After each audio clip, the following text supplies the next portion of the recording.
দিয়েছিস? হ্যাঁ স্যার দিয়ে দিয়েছি, আর পরেরটা অ্যাডভান্স করে দিয়েছি। তুই বেতন দিয়েছিস? না স্যার দেওয়া হয়নি। এক যোগ এক কত হয়? স্যার 2। 150, 1.5 লাখ যোগ করলে কত হয়?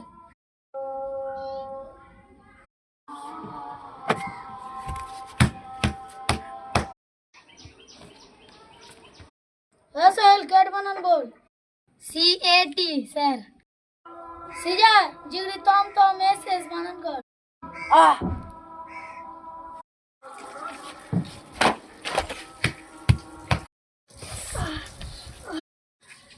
তুমি বলো শাহরুখ খানের বেটির নাম কি? সুহানা খান। বাহ! পানিপথের প্রথম যুদ্ধ যে বিজয় নিয়েছিল তার নানার নাম কি?